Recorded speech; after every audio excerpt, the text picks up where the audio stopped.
parce que je suis parti, j'ai commencé à suivre cette voie un peu punk rock, tu vois, venant de la région de la baie. Ce qui est fou, non? On pourrait croire, non? C'est vrai? Tu sais, j'écoutais vraiment beaucoup de Creed et de la musique punk rock à 3 accords, tu vois. C'est pour ça que j'ai dit que c'est vraiment fou, non? Oui. Mais quand je suis arrivé au lycée, j'ai découvert John Mayer. Ouais. John Mayer a ouvert la porte et Boozer the Lyrics. J'adore ça. Et je suis juste devenu vraiment obsédé. J'ai appris tous les solos que je pouvais trouver sur YouTube. Je suis juste devenu obsédé à partir de ce moment-là. Et c'est vraiment à ce moment-là que j'ai commencé à étudier sérieusement la guitare. Vous savez quoi? Vous l'avez dit, John Mayer. J'ai découvert John Mayer et je crois que tout a changé pour moi. Et je crois que j'étais C'était comme, vous savez, j'étais une adolescente angoissée et j'essayais d'être une sorte de non-conformiste. Et j'ai découvert sa musique, j'ai découvert sa façon de jouer. Et c'était une telle appréciation profonde que ça a vraiment éveillé quelque chose en moi qui m'a permis d'explorer d'autres choses. J'ai commencé à écouter du hip-hop, j'ai commencé à écouter du R&B, j'ai commencé à écouter du blues. Et en étudiant vraiment la guitare à ce moment-là, je pense que cela m'a forcé à ouvrir mon esprit d'une manière que je n'avais jamais envisagée auparavant. L'algorithme de YouTube te fait souvent des suggestions comme ça là qui sont géniales. Ici comme ça que je pense c'est il y a 2 semaines que j'ai découvert plus ou moins cet artiste incroyable hein, qui s'appelle Christian Coria. Et Christian Coria un peu quand j'écoute sa musique, quand j'écoute plus ou moins comme c'est vraiment génial hein, et c'est vraiment ça un peu qui est un truc un peu avec Spotify ou bien quand tu as un certain type de musique que tu suis, les suggestions vont te faire toujours d'avoir des belles découvertes. C'est pour ça au risque de sortir un peu du sujet avant d'entrer plutôt dans mon sujet et tout. C'est un bon truc comme c'est un mauvais truc. Par exemple, tout ce qui est streaming musique, Apple, Spotify, etc. Le truc un peu avec ça, c'est que quand tu as un certain style de musique que tu suis ou qu'un certain type d'artiste, tu vas être dans une bulle qui va te permettre de découvrir que des types d'artistes qui montrent que tu vas kiffer.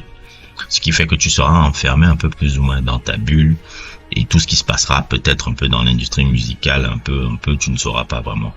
Et c'est une bonne chose comme c'est une mauvaise chose parce que là tu t'enfermes dans ta bulle, mais il y a d'autres bulles aussi qui sont formées comme ça. Mais c'est pour ça que, par exemple, on ne peut plus avoir des choses excessivement, comment dire, un peu comme un peu dans les années 90 où il y a un artiste qui frappe et marque tout le monde comme ça.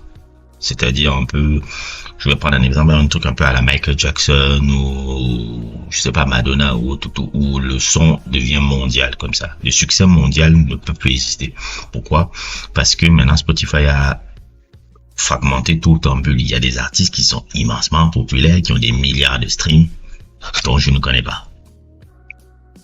Je ne connais pas parce que ils ne sont pas forcément dans la bulle dans laquelle je suis.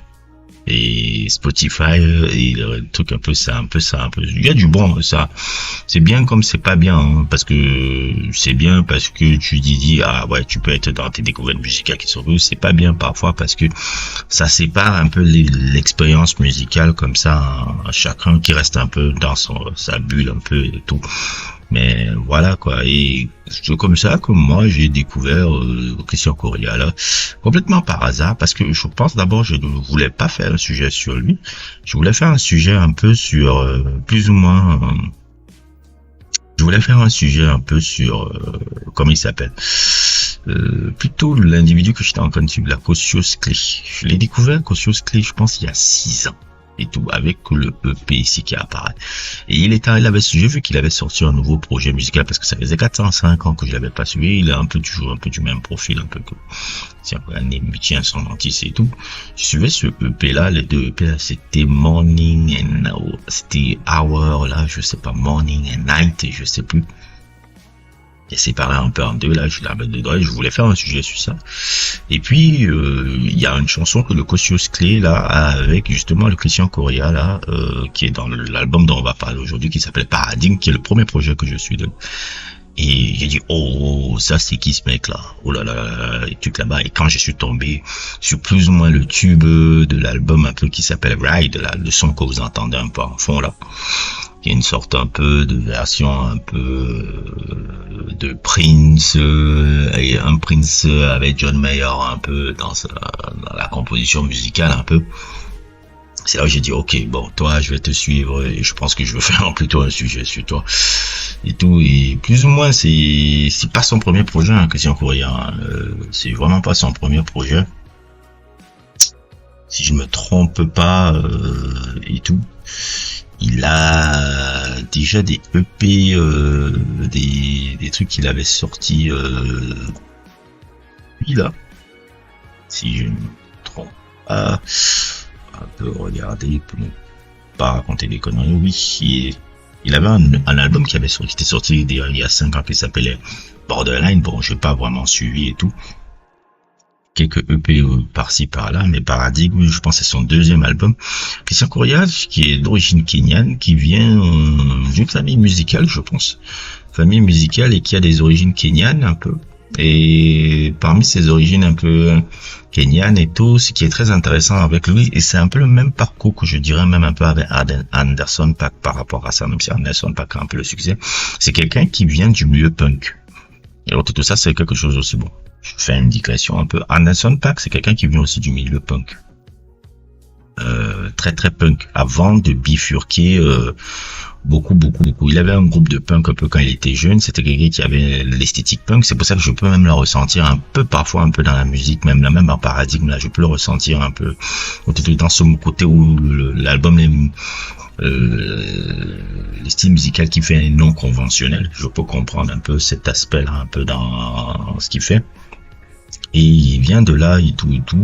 Et plus ou moins un peu ce qui lui a permis de bifurquer un peu là, c'est sa découverte, comme vous l'avez vu au début de l'intro de la vidéo, de John Mayer, qui l'a amené un peu à s'intéresser au blues, à intéresser à R&B, et à plein de choses. Bon, ça c'est personnel. John Mayer, c'est un incroyable guitariste, c'est un incroyable truc, hein, mais moi j'ai jamais été vraiment subjugué par la musique de John Mayer.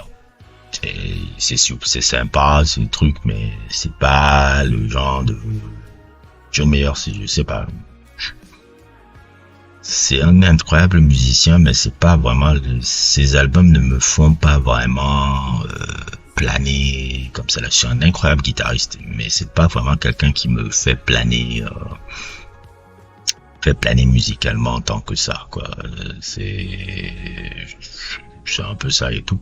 Et de cette influence là, justement pour revenir au sujet là, il a réussi à développer un peu son style un peu qui peut être néo soul, post R&B un peu, si on pourrait dire, un peu, qui n'est pas vraiment R&B, hein, mais post R&B un peu, avec toutes ces influences là. Et Paradigme un peu, je pense un peu, bon, je sais pas suivi Borderline, mais Paradigme un peu l'album, je sens qu'il a enfin trouvé sa touche un peu. Tu sens que c'est un peu l'album un peu là par rapport à ce que je lisais un peu sur les forums et tout là. Paradigme, déjà aussi qui a un super morceau qui est de l'album, qui est un morceau, l'un des morceaux les plus élégants et les plus introspectifs aussi de Christian. Il y a des guitares soyeuses, un groove minimaliste et des émotions feutrées. C'est une sorte de pop alternative un peu moderne un peu. Et c'est ça qui me plaît beaucoup parce que même dans cet album là, il y a comme une approche unique un peu du R&B acoustique. Dans les thèmes de cet album, on parle de la distance émotionnelle, du changement intérieur. C'est une certaine évolution un peu qu'on voit un peu dans son son et tout. L'un des morceaux que j'ai le plus aimé, il y a Ride, il y a Sweet Revenge, il y a le morceau justement aussi avec Osio, c'est la Undecided et autres et tout, là où il y a beaucoup plus l'influence. Quand je reconnais le son pour touche beaucoup plus sur l'influence de Kosciuszko Clé que son influence à lui, parce que c'est ça et autres et tout que je truc. Slow Fade aussi, le truc là, même Paradigme un peu, je pense que ça peut sonner un peu comme un peu un son de Phil Collins un peu. Donc, dans ce que j'entends, mais c'est vraiment un artiste qui, pour moi, un peu incroyable là. Et même, c'est ça qui est truc. Je parlais de Spotify, mais ce qui me plaît beaucoup, c'est-à-dire pour moi, c'est difficile de ne pas écouter que ce type d'artiste là. C'est-à-dire que ça, je discutais ça avec un ami et tout. C'est un peu difficile pour moi de ne pas suivre ce type d'artiste parce que moi j'ai l'intime conviction, c'est vraiment pas pour faire le hipster un peu, parce que souvent les gens me disent toi tu veux faire trop ton hipster, le truc et tout, ça les fait chouer en chier parce qu'ils citent souvent des noms inconnus comme ça là. Mais pour moi, le profil d'artistes qui sont intéressants, c'est toujours dans les gens là, des gens qui ont pas forcément un gros succès. Ils ont du succès, c'est-à-dire ils arrivent à vivre de la musique, ils font des tournées, ils parcourent le monde. Ils sont des trucs, je pense à Duckworth, je pense à Christian Coria, je pense à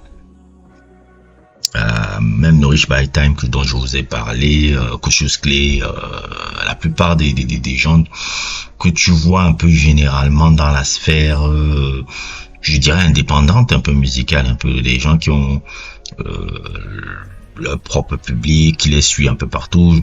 Même je sens que Christian Coria, son gros public aussi se retrouve aussi beaucoup en Asie, surtout en Corée du Sud là-bas. Il y a un culte following sur le mec. J'ai remarqué ça un peu en faisant un peu mes recherches, qu'il y a un culte following sur le gars là-bas en Corée. J'aime beaucoup ce truc-là parce que je me dis, dans ce de succès que tu as souvent là et tout, ça te permet une liberté artistique que si tu es un artiste qui a signé en major ou dans une grosse major ou dans un gros truc, tu ne peux pas développer cette liberté artistique que ces gars-là développent. C'est-à-dire que tu peux pas avoir la liberté qu'ils ont, le truc qu'ils ont. Et comme je le dis souvent, avec Internet aujourd'hui, on n'a plus besoin réellement de passer par les majors pour ce truc. On a notre propre circuit, on a notre propre public, on a notre propre... On peut se développer son propre public et développer sa petite public qui permet d'avoir des tournées et autres. C'est ce que je vois beaucoup un peu avec ces artistes-là et autres, autour de ce profil-là un peu là. L'artiste profil Christian Coria, des trucs comme ça là. Il y en a plein comme ça là qui ont développé leur propre... et qui arrivent à vivre un peu de la musique comme ça. Et moi... dans le type de musique que je suis, c'est toujours les gens qui sont du truc. Maintenant, ça veut pas dire que s'ils deviennent mainstream, c'est forcément mauvais. Non, s'ils deviennent mainstream et qu'ils gardent toujours leur identité musicale, ça c'est cool, ça. Et tout. Mais souvent, la latitude d'avoir cette identité dans ces libertés artistiques et autres et tout, quand tu commences à signer dans les grosses majors, c'est compliqué pour que eux, ils puissent faire la musique qu'ils ont envie de faire et tout. Et c'est pour ça que le profil d'artiste que je kiffe toujours, c'est des profils des gens qui sont entre la scène indépendante mais aussi le monde un peu mainstream et qui, tu sais, ils sont aux portes en fait, ils sont aux portes du truc et ils préfèrent rester à ces portes là parce que ça leur permet d'avoir une liberté artistique et d'avoir plus ou moins de subvenir un peu bien à leurs besoins parce que c'est des artistes qui ont du succès, hein. C'est pas des gars qui c'est des gars qui ont du succès mais qui ont un succès qui évidemment, moi j'aime bien cette latitude-là et tout. Et Christian Coria entre vraiment dans cette catégorie d'artistes que je veux là. En tout cas, je veux encore le suivre encore pendant très longtemps. Toute sa discographie est très petite, hein. Il n'y a qu'un album, il n'y a que 2 albums et autres. Tout Borderline, je l'ai pas encore suivi, mais je vais essayer de le suivre un peu, le truc. Mais Paradigme, ça c'est vraiment ma belle surprise de l'année, la semaine dernière. Et je voulais vous le parler plus ou moins, ça forcément aller dans un truc de profondeur, mais c'est l'album un peu que je voulais vous parler ce week-end-là, puisque j'ai décidé, comme vous l'avez remarqué, que je parle un peu, reviens un peu à ma forme un peu de début, là où je fais les sujets beaucoup plus le week-end, puisque ça me donne un peu plus de temps de travailler, de faire un peu mon autre travail que j'ai dans la vie là. Et voilà quoi. En tout cas, allez suivre Paradigme, allez découvrir Christian Coria, c'est disponible partout.